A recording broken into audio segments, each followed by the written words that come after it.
time to upgrade the Xbox PC. Number 1, problems with stuttering on 1080p playback, and CPU was maxing out a lot. I am going to reuse this motherboard though in a Linux operating system build like my Ubuntu operating system builds. I find that it works a lot faster for certain applications, so I'm going to be using that as a different HTPC.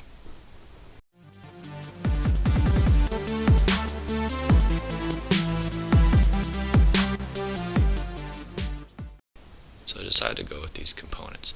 First off, the motherboard, I decided to go with an MSI AM1 ITX board.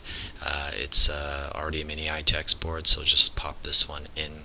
It was on sale, so it was about $35, so I don't think I could go wrong with that.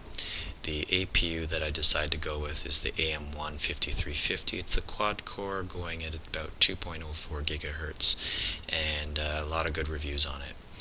The memory, DDR3 1600 megahertz, DDR3 just 4 gigs. Don't usually do unboxings, but I just wanted to show this one quickly what's in there.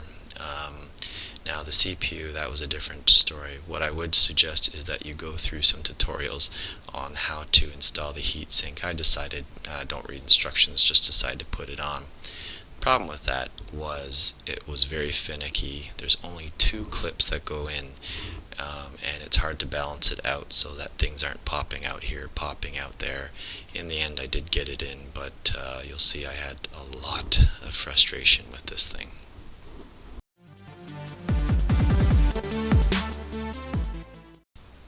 Main problem are these little black plastic clips that you have to push in first. You really have to do quite a bit of force to get them in, and then once you have those in, you have to push those through the holes. These are the locking pins which expand the bottom of the feet and keep the heatsink on.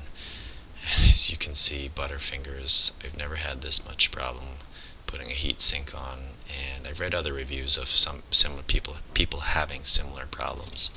But all in all, it did go on, so what can I complain about?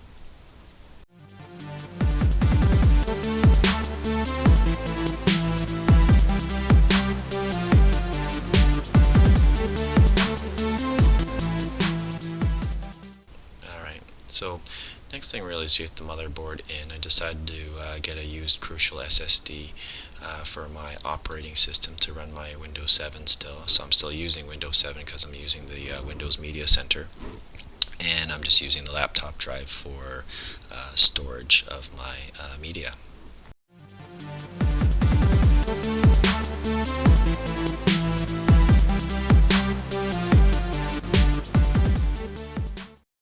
Well, decided to continue with Windows 7 because of the Windows Media Player, so I am using it as a PVR, recording over-the-air antenna channels, and also using Kodi. So I'm using also the Kodi Media Center to stream other TV shows that we miss from the antenna.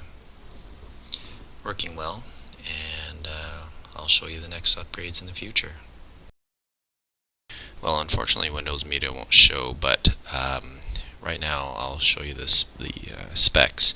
And again, it's a 4.9 Windows Experience Index, 4 gigabytes of RAM, and one of the main media centers that I'm using as opposed to the Windows Media Center is the Kodi, or formerly known as XBMC. It works really well. I'm finding different TV shows, say for example that I missed on the PVR,